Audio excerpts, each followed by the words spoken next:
Allez, Boker Tov à tous. C'est pas la paracha de la semaine, puisque cette semaine, le Shabbat, ça va être Rosh Hashanah. Alors on va parler de Rosh Hashanah, de la nouvelle année. Et comme on dit, Tirlet Shana, Bekagoleta, et Tirlet Shana, Bechotea. Voilà, et ben oui, espérons qu'on a une très très bonne année. Et pour cela, il faut se préparer. Et on va un petit peu se renforcer sur Rosh Hashanah.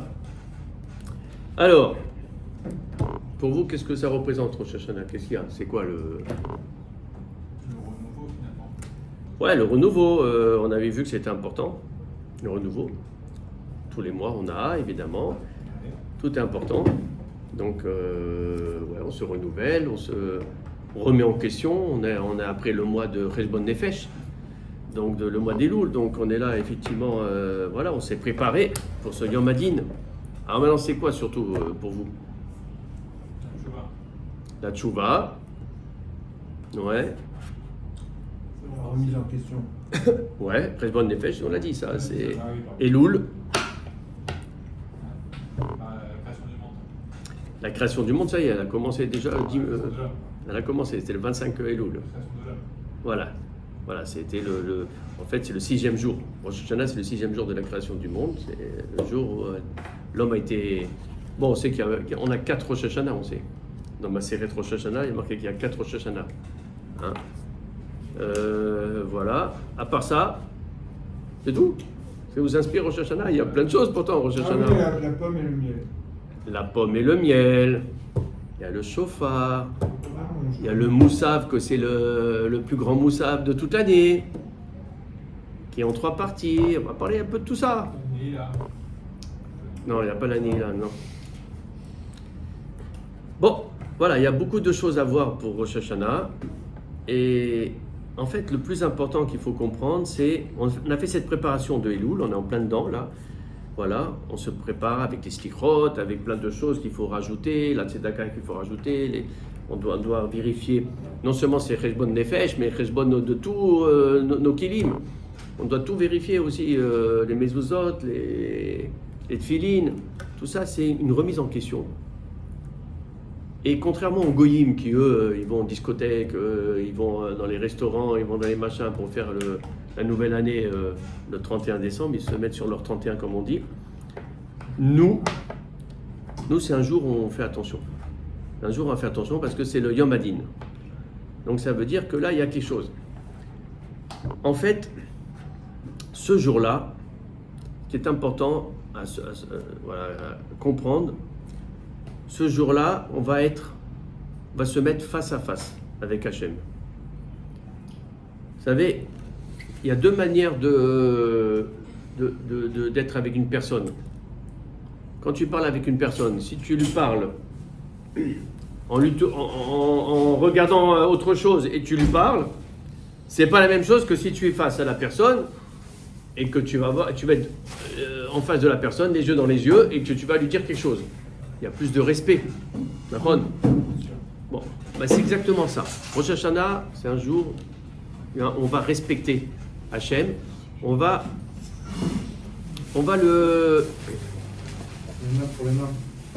lui dire que c'est le roi.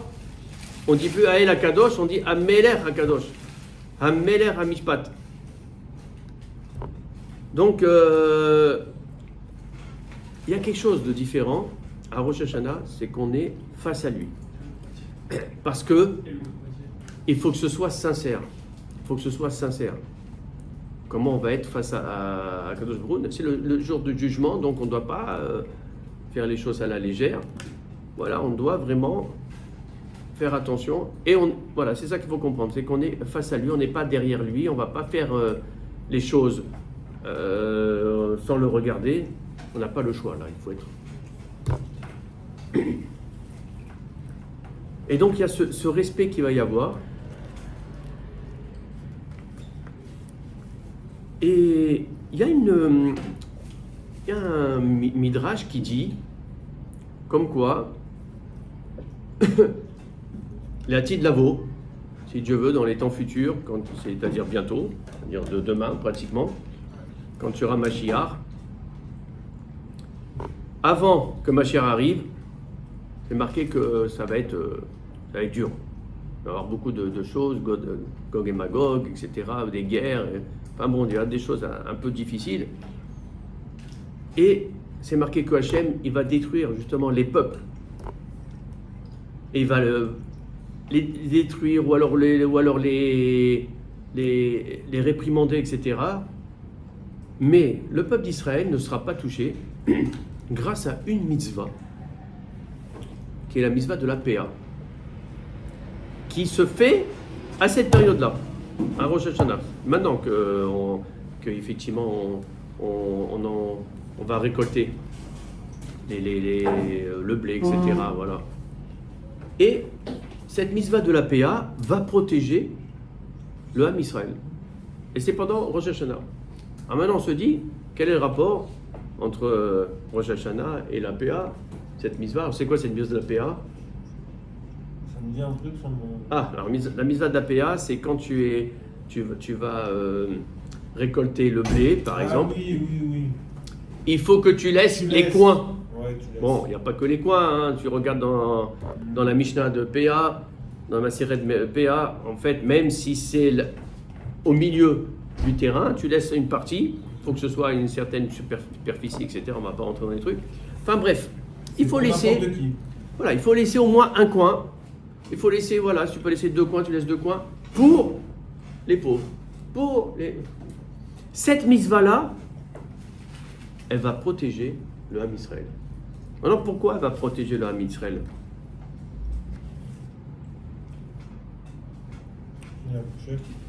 C'est Dakar, Tatsil Mimavel. Voilà. En fait, c'est comme une sorte de Sedaka, mais c'est surtout un message très fort que le Ham Israël, quand il fait cette mitzvah de PA, il va envoyer à Hachem.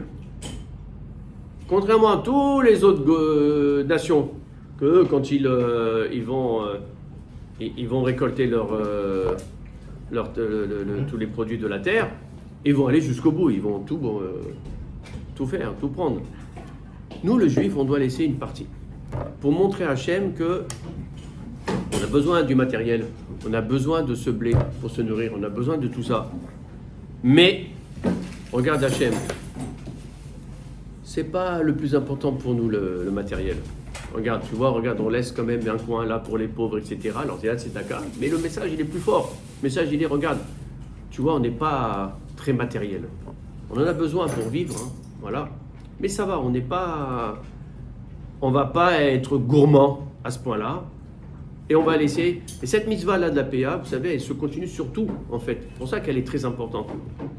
C'est-à-dire que vous savez qu'il y a une halakha, qu'en principe, une assiette, on ne doit pas la vider. Or, pourtant, quand on est invité, c'est bien de montrer que l'assiette, elle est vide, etc. Tu vois. Mais ça veut dire que tu es un glouton. Ça veut dire que tu es... c'est quoi Non, tu dois, même si c'est très bon, toujours laisser un petit peu sur l'assiette pour montrer que voilà, tu n'es pas un glouton, tu n'as pas fait ça que pour le matériel.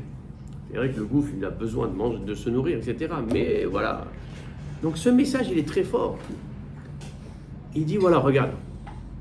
Voilà, le matériel, on en a besoin, mais ce n'est pas le plus important. Pourquoi il est si fort, ce message, et quel est le rapport avec Rosh Hashanah? Parce que Rosh Hashanah, c'est exactement ça. Rosh Hashanah, on va se trouver, comme j'ai dit, face à Hachem. Cette fois-ci, on ne va pas se détourner, on ne va pas voiler notre face, on ne va pas le faire style qu'il n'est pas là. Non, on prend nos responsabilités, on se met face à Hachem et on va lui dire clairement, on va lui dire clairement que voilà, on va se renforcer dans la spiritualité. C'est ça Rosh Hashanah. On ne fait pas de vidouille, hein, Rosh Hashanah. On ne fait pas, on est mauvais, on a fait des fautes, on a fait de machin. Non, on ne fait pas ça. Hein. C'est à Kippour qu'on le fait. Rosh Hashanah, pas du tout. On ne fait pas de vidouille. On va pas dire qu'on a fait des fautes, on a fait machin. Non, c'est encore mieux. C'est encore mieux. On va se mettre au-dessus de tout ça. C'est marqué heureux est l'homme qui s'élève au-dessus de ses fautes. Parce que tu sais, c'est pas bien. Alors, il faut quand même aussi se repentir. C'est ce qu'on va faire à Kippour. Mais avant ça, on doit se mettre au-dessus de nos fautes. On a fauté. On sait qu'on a fauté. Mais on ne va pas le dire devant le roi. On ne va pas le dire. On va montrer qu'on est plus fort que ça. Ça, c'est fort. Parce que si tu es au-dessus de tes fautes, ça veut dire que tu vas pouvoir réagir et que tu vas pouvoir surmonter tes fautes et t'améliorer. Sinon, tu ne vas pas le faire. Tu vas t'enfoncer. Donc ça, c'est très mauvais. Il ne faut jamais s'enfoncer. Dans la Torah, jamais. Toujours, il faut... voilà, faut pas... Si tu as le désespoir, c'est le pire. Donc, Rosh Hashanah, c'est ça. Rosh Hashanah, mais on va être face à lui et on va lui montrer qu'on est attiré par le spirituel. Le matériel, on va le mettre un peu de côté. Alors, on va faire que des choses spirituelles. On va le glorifier, comme quoi c'est le roi. On va se rappeler des ironotes. On va faire le chauffard, on va faire tout ça. Et notamment, qu'est-ce qu'on fait le soir tout de suite quand on démarre Rosh Hashanah? Qu'est-ce qu'on a l'habitude de faire? Non, le soir. Le soir, on arrive à la maison, qu'est-ce qu'on fait? On fait le seder de Rosh Hashanah, c'est quoi? C'est les fameux simanim, là, les fameux hierason. Il n'y a qu'à Rosh Hashanah qu'on fait ça, hein. Ça n'existe pas tout ça. Il n'y a pas, hein. Il n'y a aucune fête où il y a un truc comme ça. Qu'est-ce que c'est que ces simanim? Qu'est-ce que c'est ces petits trucs-là que on va prendre la pomme, on va la tremper dans le miel et on va dire katapouar parce que c'est un symbole. On va prendre la courge, les cras parce que la courge c'est cras. Et cras c'est ça déchire. C'est pour déchirer les mauvais décrets. On va prendre le miel, c'est pour adoucir, pour que l'année soit douce. On va prendre les rimonim. Rimon, c'est pour les 613 misvot, parce qu'il y a 613 petites trucs. Voilà. La dague, on va prendre le poisson ou la tête de poisson ou la tête de mouton. Pourquoi? Parce qu'on va être à la tête, on ne va pas être à la queue. Tout ça, ces simanim-là que l'on va faire, ça paraît étrange, ça paraît bizarre, ça paraît... C'est quoi ça? Et pourtant, ils sont importants. Ils sont obligatoires. C'est dans le Seder. Alors, c'est quoi? C'est que même là, dans le matériel, on va trouver une spiritualité, quelque chose de spirituel. On va dire, regarde, on va prendre le miel, c'est pour que ce soit doux, que l'année soit douce. On va prendre le rimon, c'est par rapport aux 613 misvot. On veut la tête, on ne veut pas la queue. On va déchirer les décrets, etc. Tout ce que l'on prend, tout ça, il y a, à chaque fois, on prend l'ail. L'ail, c'est quoi? Contre le mauvais œil. C'est connu, hein, vous savez, même les goyim, ils prennent de l'ail pour enlever les trucs de sorcellerie, etc. Voilà. Mais tout ça, c'est quoi? C'est simanim que l'on nous oblige à faire, les rabbins nous obligent à faire. Dès le début, à peine on s'assoit. C'est exactement ça. C'est pour rajouter de la spiritualité, même dans la chose la plus matérielle, qui est le repas, qui est les aliments. Alors justement, il y a deux choses quand même qui s'opposent dans cette fête. C'est quoi? C'est que d'un côté, il y a la crainte, on a vu, parce qu'on est face au roi, on est face à lui, on avait dit, hein, face, pas on se tourne la tête, on fait semblant de ne pas le voir, etc. Alors on n'a pas le choix, on est face à lui. On est face au roi, moi ça va, j'ai l'électricité. Et donc il y a la crainte. Cette crainte, on en a parlé, c'est tout le mois d'Elul, c'est le Moussar, c'est les Shotrim, c'est tout ça. On se met des barrières, on se redresse. Voilà, on se renforce dans tout ce qui est tentation et tout ça. On se met des barrières pour se renforcer contre toutes ces tentations, les envies que l'on a, pour justement augmenter la crainte. Hirat Shamayim, on avait dit, c'est le plus important. Il n'y a pas de Hirat Shamayim, il n'y a pas de Chorma, il n'y a rien. On ne peut pas avancer. Et pourtant, c'est un jour de crainte. C'est le jour du jugement, Yom Hadin. Voilà. Et malgré tout, on doit être joyeux. On va manger, on va faire une belle table. Pour un jour de crainte, c'est pas évident. On s'habille en blanc. Il y en a qui ont la coutume de s'habiller en blanc. Alors, s'habiller en blanc, à l'époque, ça voulait dire que c'était la fête. Hein, en Tunisie, en Maroc, le bar mitzvah il était en blanc. C'était le costume de bar mitzvah, blanc. Donc tu t'habilles pas en sombre et tout ça. Et pourtant, tu vas être jugé. Tu es devant le roi, il va te juger. Alors tu as la crainte et tu as la joie. Comment comprendre ça? En fait, quand on va être jugé par un juge, par un homme, c'est le juge, on est au Beddin, on a la crainte. Mais là, on n'a pas la joie. Là. Parce que là, le jugement, il va dépendre quand même du juge. Alors bien sûr, en fonction de tout ce qu'il a appris, c'est un Dayan, évidemment, il doit pas, ses sentiments ne doivent pas intervenir, ça on le sait. Malgré tout, ça dépend de lui. Comment il va interpréter ce qu'on a fait, et en fonction de ce qu'il a appris, il va nous dire quel est le jugement. Donc là, oui, on a peur. On ne va pas être joyeux, faire la fête, etc. Mais un Rosh Hashanah, c'est différent. Que le juge, il ne dépend pas de lui. C'est-à-dire Hachem, c'est lui qui va nous juger. Ça ne dépend pas de lui. Ça dépend juste de nous. Et comme là, le jugement, il va dépendre de nous, comment on va se comporter, alors, ça change tout. Là, c'est toi qui as la main dessus, qui peut modifier les choses. C'est le but de Rosh Hashanah. Le but de Rosh Hashanah, c'est qu'on va se renforcer. Et on va rester qu'avec Hachem. On a 2 jours, on est avec Hachem. Et même quand on va prendre le repas, hop, on fait des simanim et des machins pour être toujours en connexion avec la spiritualité, avec Hachem, etc. Pour se renforcer à ce niveau-là. Alors voilà, c'est pour ça qu'on doit être joyeux. On doit avoir la crainte, on doit être joyeux. C'est ça les 2 choses qu'il faut comprendre. Alors, maintenant qu'on a vu tout ça, on va voir justement le déroulement de la prière. Donc, on a vu que ce qui caractérise la prière de Rosh Hashanah, c'est le Moussaf, qui est très très long. Voilà. Et dans le Moussaf, effectivement, il y a 3 parties, Malchuyot, Zichronot et Shofarot.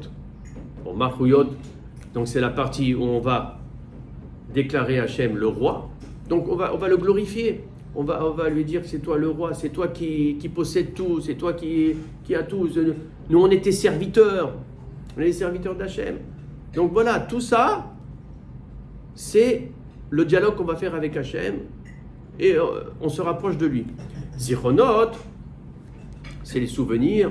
Donc on va bien sûr s'appuyer sur Abraham, Yitzhak, Yaakov. On va se rappeler de Noah, on va se rappeler de tous les fois où Hachem, il a répondu présent. Abraham, Yitzhak, Yaakov, etc. À Moshe, et puis après tous les miracles qu'il y a eu. Tout ça, on le fait aussi pendant les Slichot à Elul. On s'appuie sur ça. Et puis après, il y a le shofar. C'est ce qui caractérise effectivement le shofar. C'est la mitzvah du jour, c'est d'écouter le shofar. Donc cette année, ce ne sera pas donc le premier jour, ce sera le deuxième jour, parce que les rabbanim nous ont interdit par décret donc de sonner le shofar le Shabbat, même s'il n'y a pas d'interdit de Raïta, c'est interdit des rabbanan. Parce que la question de porter, Ouais, c'est ça, il n'y a pas d'interdit de Raïta, interdit des rabbanan. Pourquoi? Parce que à l'époque, on ne pouvait pas porter quand c'est le Shabbat, si on n'est pas dans une ville fortifiée, etc. Bien sûr, à l'époque du Beth Amikdash, au Beth Amikdash, ils sonnaient le shofar. Dans les villes fortifiées, ils sonnaient le shofar le premier jour. Ça a été mis en place bien après, tout ça. Alors, maintenant, les shofarot. Le shofar, on va un petit peu parler du shofar. Et là, accrochez-vous, on va un petit peu aller en profondeur, on va faire un petit peu de Tracidoud. Ça va être très intéressant. C'est quoi les 3 sons du shofar? Alors, dans l'ordre, c'est Tekiya, Shvarim, 3. Le shofar, David Amelech, il disait Allélu, Beteka shofar. Louez, Alléluhu, Beteka shofar. Louez-le avec le shofar. Alors, le shofar, c'est quoi? C'est un sanglot. C'est un cri. Voilà. C'est en fait comme on essaye de parler à Hachem face à face. On ne sait pas si ce qu'on dit c'est assez bien, ça suffit, on ne sait pas. Alors qu'est-ce qu'on fait? On va faire avec des instruments. Et alors, les rabbinim, ils ont choisi le shofar, bon, et la corne du bélier d'Istra qui a fait la Keda le jour de Rosh Hashanah, etc. Mais c'est surtout parce que c'est un cri, le shofar, c'est un cri comme ça de sanglot, de lamentation. C'est la crainte. On doit être joyeux, on va être joyeux après pendant le repas, mais là, pour l'instant, on veut transmettre un message à Hachem, et il faut qu'il le comprenne. Alors pourquoi maintenant il y a 3 types de sons? Tekiya, c'est tu, Shvarim, tu, et Teroa, il faut minimum 9. 3 sons différents. Bon, les rabbinim, ils ont dit on va faire 3 sons différents, parce que même là, on ne sait pas si c'est un sanglot long comme ça, ou un sanglot comme ça, ou un sanglot comme ça, on ne sait pas. Alors on va faire les 3, et on va faire plusieurs, combinaisons. C'est pour ça qu'on fait un avec les 3 d'un seul coup, après avec Tekiya et seulement Shvarim, après Tekiya et Teroa. Ok, ça on a compris. Maintenant, on va aller un petit peu plus en profondeur. Quelle est l'explication dans la Chassidoute? Alors pour cela, on va revenir sur un thème qui est récurrent dans la Chassidoute, que j'en avais parlé. Iteruta dile Ela, Iteruta dile Tata. Iteruta dile Ela, c'est l'éveil d'en haut. Iteruta dile Tata, l'éveil d'en bas. C'est de l'araméen, on ne comprend rien, mais voilà, on a la traduction. Ça, c'est un thème qui revient souvent. L'éveil d'en haut, l'éveil d'en bas. Ça veut dire quoi, ça, l'éveil d'en haut, l'éveil d'en bas? Ça veut dire que pour qu'on fasse tchouva, parce qu'en fait c'est là, on est dans la tchouva, on en a dit, hein, on est en plein dans la tchouva, Rosh Hashanah, jusqu'à Kippour. Pour faire tchouva, il y a 2 manières de le faire. Soit par l'éveil d'en haut, ça veut dire qu'on va être aidé par Hachem, Hachem il va nous envoyer un petit éclair, un petit truc qui fait que d'un coup, ça, on a eu quelque chose, ça nous a réveillés, et on s'est dit, allez, on se lève, et ce matin, on va aller mettre les téfilines, on va mettre le truc, on va faire quelque chose. Et c'est un éveil d'en haut. C'est Hachem il t'a aidé, il t'a envoyé un petit truc. Il le fait tout le temps, hein. De toute façon, il ne faut pas croire. Hein. L'éveil d'en haut, il est tout le temps. C'est pour ça qu'on dit, Lecha Adonai Asedaka, Vilanu Boshet Apanim. À toi la justice, parce que toi, quoi qu'il arrive, tu es toujours juste avec nous, et tu essaies toujours de nous aider. Vilanu Boshet Apanim. Et nous, on a la honte sur notre face parce que on ne le voit pas, on ne le prend pas. On ne prend pas cette aide. On fait semblant de ne pas l'avoir. On se tourne la face. C'est ce qu'on fait toute l'année. On tourne la face. Rosh Hashanah, on doit avoir la face. Face à face, on doit être avec Hachem. Et là c'est bon. Alors, donc c'est ça l'histoire. Vous avez compris? L'histoire, c'est l'éveil d'en haut, on nous aide. Alors maintenant, l'éveil d'en bas, c'est quoi?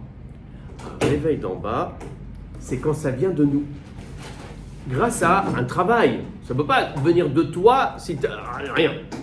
Ça, il faut l'éveil d'en haut d'abord. Hein? C'est comme ça que, par exemple, tu vois des gens, du jour au lendemain, ils ne faisaient rien, puis d'un seul coup, boum, tu les vois à la synagogue. Alors ça peut être parce qu'ils ont perdu leur père, et puis du coup, ils viennent là, puis ils ont eu un éclair. La nuit, ils se rêvent le matin. Ah non, il faut que je fasse le Kaddish. Et ils vont à la synagogue, ils connaissent rien. Et ils font le Kaddish. Et du coup, hop, là, ils restent et ils font plein de choses. C'est l'éveil d'en haut. Maintenant, l'éveil d'en bas, c'est quand c'est toi qui d'un seul coup, te réveille de toi-même. Mais ça, c'est un travail. Il faut faire beaucoup de choses avant, d'étudier un petit peu, d'avancer, de comprendre c'est quoi, etc. Et puis à ce moment-là, tu as un déclic. À votre avis, c'est quoi le mieux? L'éveil d'en haut ou l'éveil d'en bas? L'éveil d'en bas, c'est quoi qui est mieux dans l'éveil d'en bas? C'est que comme ça vient de toi, c'est irréversible. Ça veut dire vraiment, quand tu as l'éveil d'en bas, c'est fini. Tu as décidé de faire ça, C'est acquis. c'est acquis. Ça ne reviendra pas. L'éveil d'en haut, en revanche, c'est Hachem qui va t'aider. Mais à un moment donné, s'il ne t'aide plus, au bout de 2 mois, 3 mois, 6 mois, il ne t'aide plus. Et toi, tu as besoin de ce moteur pour avancer. À un moment donné, tu peux baisser les bras. Donc évidemment, l'éveil d'en bas, il est fort, il est très fort. Et pourtant, écoutez bien, on avance dans la chassidoute, attention là. Et pourtant, l'éveil d'en bas, comme il vient de toi, il est limité. Il vient de l'homme. Et nous, l'homme, on est limité. On est dans le monde où tout est limité, on est limité par l'espace, limité par le temps, le machin, tout ça. Mais quand ça vient d'en haut, c'est illimité, là. Parce que c'est divin. Alors c'est vrai que l'éveil d'en bas, il est mieux, il est plus fort, mais l'éveil d'en haut, il a une force incroyable, c'est que c'est illimité. Et que l'éveil d'en bas, il est limité. Ça veut dire que ton éveil, il est bien, mais à un moment donné, il est limité. Il faudra un autre éveil après pour avancer, etc. Tu comprends? Alors que l'éveil d'en haut, Il est miraculeux. Il peut être miraculeux. ben, il est illimité, c'est divin. Alors maintenant, écoutez bien. Dans la chassidoute, c'est exactement ça qu'il y a dans les 3 types de sonneries. Première sonnerie, Tekiya.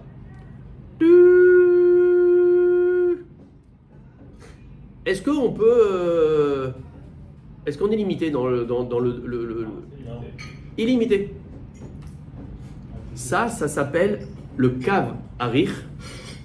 Le kav harir, ça veut dire la ligne longue. Ça, c'est itiruta dele ella. C'est l'éveil d'en haut. Parce que c'est illimité. Et tu peux faire très longtemps. Il faut au minimum une respiration. Et voilà, c'est illimité. Ça, c'est Tekiya, le premier son. D'accord? Kav harir. Ça correspond à quoi? Ça correspond au Chesed, Avram Avinu. Parce que le Chesed qui vient d'Hachem, c'est illimité. C'est limité. C'est ce que je dis tout à l'heure. Hachem, tout le temps, toutes les secondes, il nous aide. Il est là pour nous aider. Mais nous, on ne le voit pas. On a la tête tournée, encore une fois. Et le jour de Rosh Hashanah, on se met face pour tout récupérer. Donc, cette première sonnerie, rappelez-vous de ça quand vous allez écouter le shofar. C'est illimité, ça vient d'en haut, c'est le Chesed, c'est Avraham Avinu. Kav harir, la ligne longue. Deuxième, Shvarim. Là, en revanche, c'est limité. On doit faire que 3. Et ça doit être très rapide. On ne doit pas faire sinon c'est comme 3 Tekiya. C'est c'est limité. Ça, c'est l'éveil d'en bas. Vous avez compris? C'est la chassidoute, ça. Hein. C'est très beau. C'est une autre explication. C'est ce que j'ai appris là cette année. Alors j'en profite, je vous le transmets. Et la troisième? C'est le kav. C'est le kav katsir. C'est le kav katsir. Ça veut dire c'est la ligne courte. Ça, c'est la Gvura. C'est la Gvura, c'est Yitzhak Avinu. La Gvura, elle est courte. C'est pas comme le Chesed. Le Chesed, c'est infini. Mais la Gvura, elle est courte, elle est forte, elle est puissante. C'est le réveil d'en bas. C'est important, on avait dit, hein, mais c'est limité. Et alors, et là, c'est là que c'est beau. Écoutez bien. Teroua, c'est quoi Teroua? C'est les deux. C'est les deux. Bravo. Parce que Teroua, c'est saccadé. Donc, c'est un peu limité. Mais, la halakha, elle est que c'est minimum 9. Et tu peux en faire 20, 40. Si tu as du souffle, tu peux faire ce que tu veux. Donc, c'est limité. Comme la Tekiya. En fait, Teroua, c'est le mélange de Tekiya et de Shvarim. Exactement la même chose. Pourquoi? Parce que dans la chassidoute, eh ben, il faut les deux. Il faut l'éveil d'en haut et l'éveil d'en bas. On a vu que l'éveil d'en bas, il était très fort. C'est acquis. Mais c'est limité. L'éveil d'en haut, c'est une aide. Mais elle est illimitée. Elle est très puissante. On ne se rend pas compte. Des fois, on l'a l'aide, mais on la prend un tout petit peu. Et au lieu de la prendre pleinement, en illimité. Et là, c'est magnifique ce qu'on va recevoir. C'est l'éveil d'en haut. Maintenant, dans la Chassidoute, on te dit il faut les deux. Et les deux, c'est quoi? C'est le Kav Benoni. C'est-à-dire la ligne médiane. C'est ça. On avait vu qu'il y avait le Kav Arir, la longue ligne, c'était le Chesed. Kav Tsarir, Katsir, la Gvura. Kav Benoni, au milieu, du coup, ça va être Tiferet. L'harmonie, c'est Yaakov Avinu. Et quand on dit la ligne du milieu, quand on dit le Benoni, dans la Chassidoute, c'est pas le Benoni que c'est le moyen c'est le moyen. Ça veut dire qu'il a les deux. Il a le Chesed et la Gvura mélangés. Et c'est pour ça que Yaakov Avinu, c'est Tiferet, ça veut dire l'harmonie, ça veut dire la splendeur, ça veut dire on peut pas avoir mieux. Tiferet, c'est le mieux. Parce qu'il a de tout. Il a du Chesed, de la rigueur. En fait, c'est ça.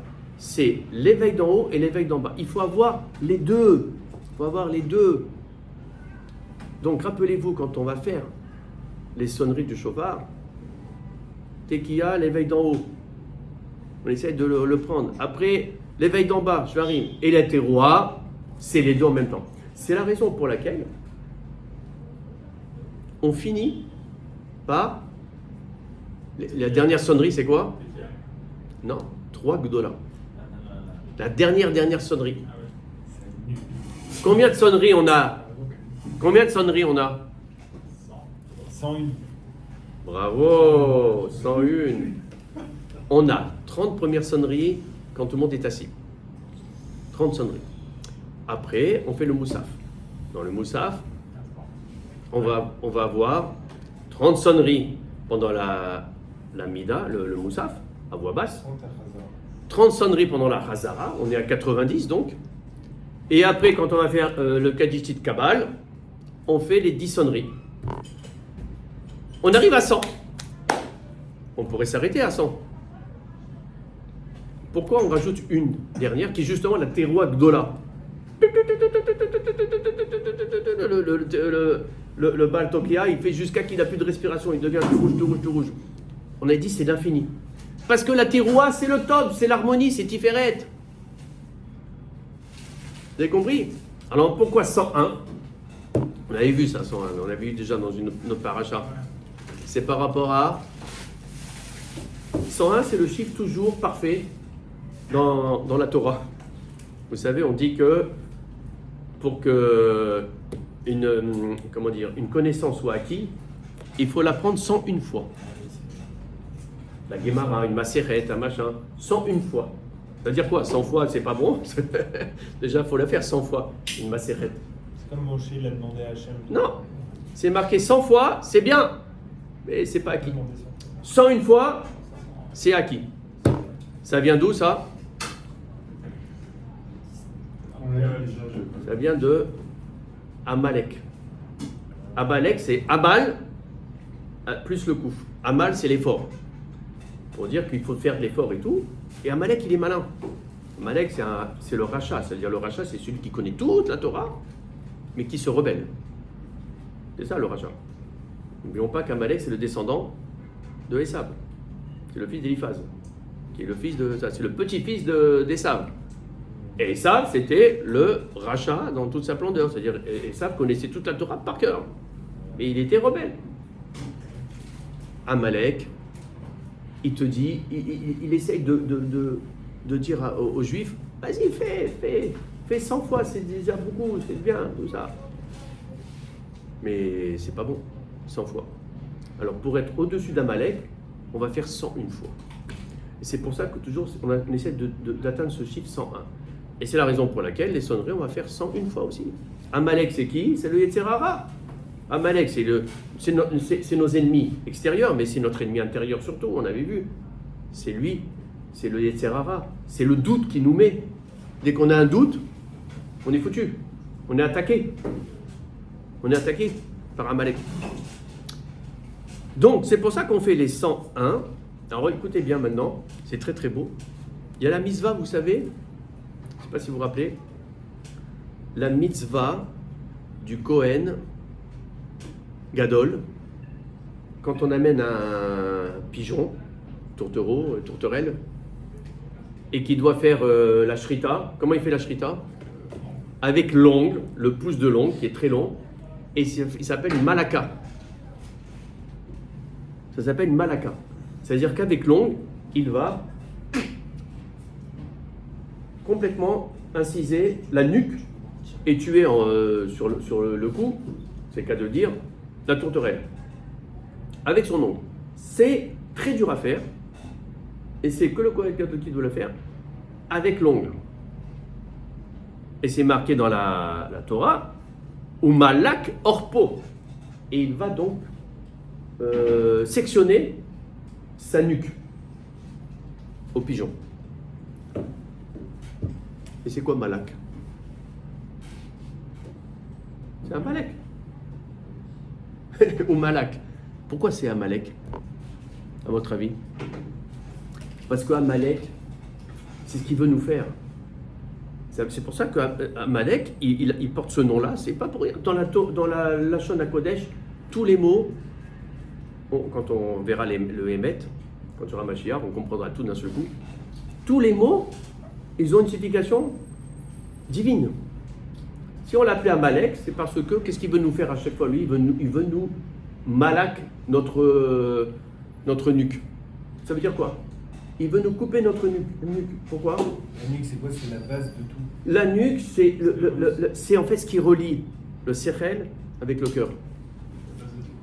C'est ce qui relie le sechel avec le cœur. Ça veut dire ce qui relie l'intelligence, chorma bina da'at, avec le cœur. Le cœur, c'est quoi? C'est tout ce qui est les envies, les sentiments, les ta'avot.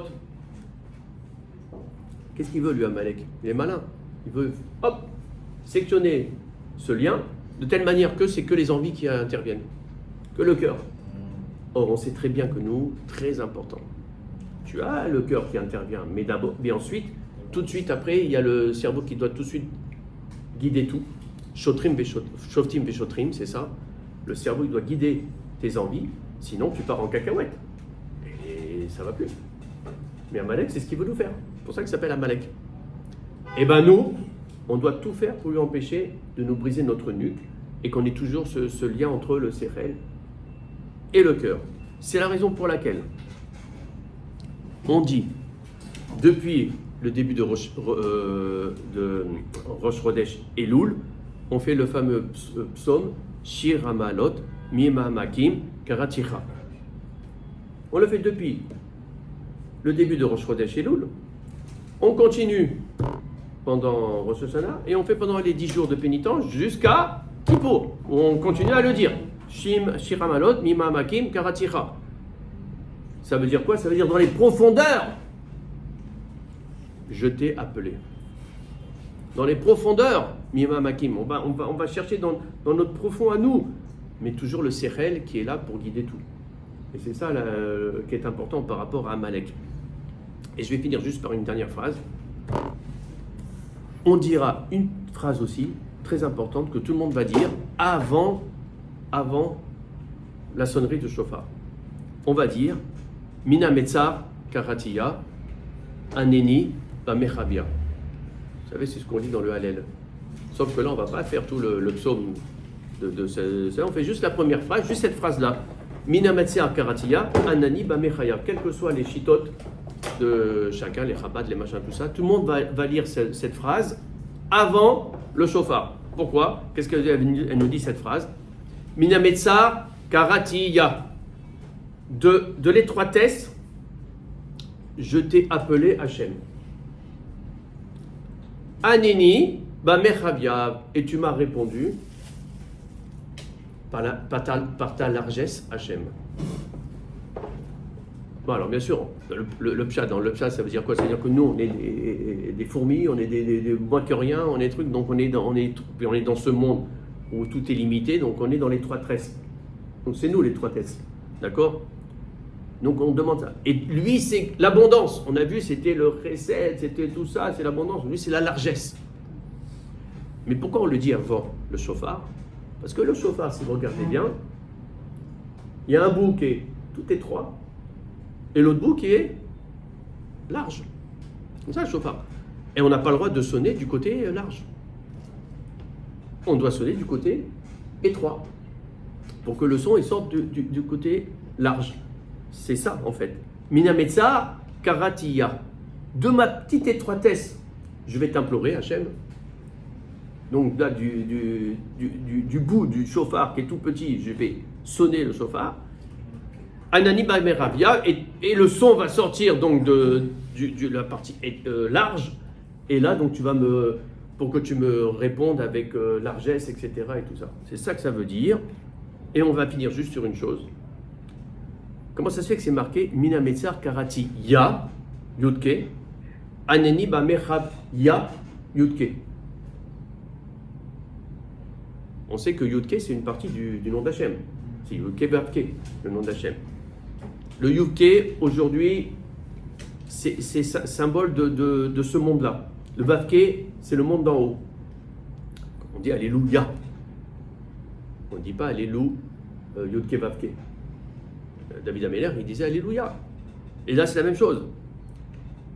Mais seulement, là, on ne comprend pas, c'est, ok, nous, on va appeler Yudke, Minametsia Karatia. On va implorer le Yudke. Parce que nous, on peut implorer que le Yudke. Mais Anani Bameravia, ça aurait dû être, et toi, tu me réponds, du Yudke Vavke, toi, tu me réponds, toi, tu es d'en haut, toi, ou alors du Vavke. Non, parce que, alors là c'est la chassidoute. Le premier Yudke, c'est le Yudke Chitsuni, extérieur d'Hachem. C'est celui-là qu'on peut éventuellement nous ressentir. On peut ressentir que des propagations du nom d'Hachem, mais c'est vraiment la partie Chitsoni, c'est-à-dire extérieure d'Hachem. Et le deuxième Yudke, Hachem, quand tu vas nous répondre, Meravia, avec la largesse, de quoi? De Yudke Pnimi, intérieur. Donc là, c'est la chose la plus puissante, c'est-à-dire c'est vraiment l'essence même d'Hachem. Ce verset-là, il est extraordinaire. On le dit toujours avant le shofar, parce qu'en fait, quand on va sonner le shofar, c'est ce qu'on demande. On dit que nous, on t'appelle avec ce Yudke qui est extérieur, qui symbolise en fait la propagation de ta lumière divine. Mais toi, tu vas nous répondre par ton Yudke qui est l'essence même d'Hachem.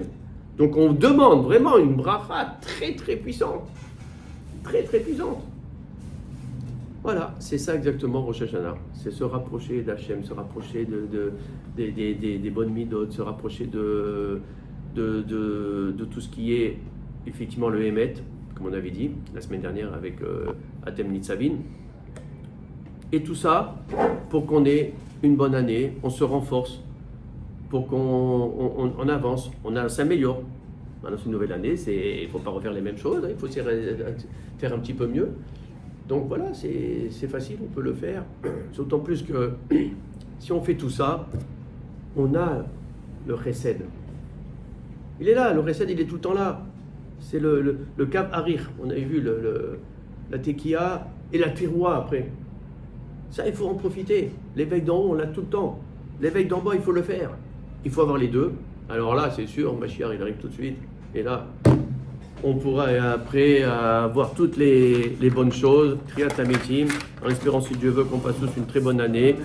Voilà, tous en famille, et qu'on avance après pour Kippour. Amen, Kirason.